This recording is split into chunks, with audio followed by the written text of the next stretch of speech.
Mwiriwe bana ba. Mwiriwe sogoko. Mwiteguye ko dusoma inkuru? Dusakuze se? Tuvuga imivugo cyangwa duce imigani? Yego sogoko. Reka dusabe Kamikazi aza dusomera inkuru.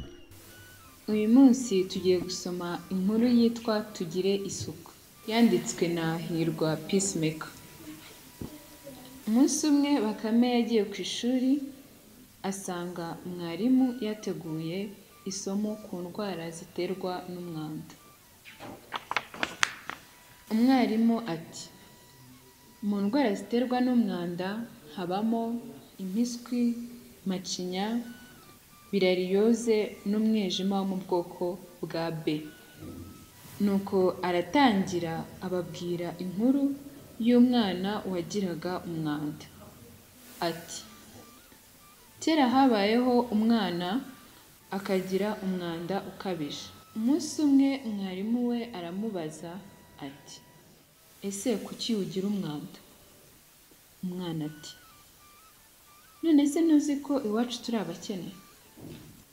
Nuko umwarimu agira agahinda, aramufata amujyana kumukarabya, amuhandura amavunja, amuca inzara, aramusuka neza, amwambika imyenda imeshe asa neza.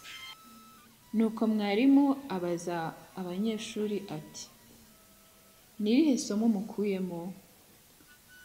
Umwe ku wundi bati: kuba umukene ntibivuze kudakaraba no kugira umwanda. Ubukene ntibwabuza umubyeyi guca no gusukura inzara z'abana.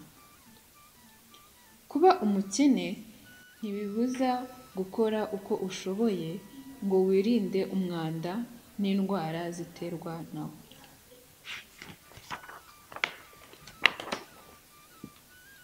Umwana abonye ukuntu mwarimu yamufashije, aramushimira. Kuva icyo gihe yatangiye kuba intangarugero mu bandi.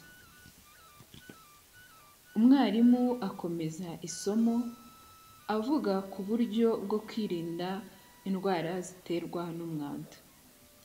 Aravuga ati: tujye dukaraba intoki tuvuye mu bwiherero, tujye twoza amenyo, duteme ibihuru, tumese imyenda, dukarabe umubiri n'amazi meza ndetse n'isabune.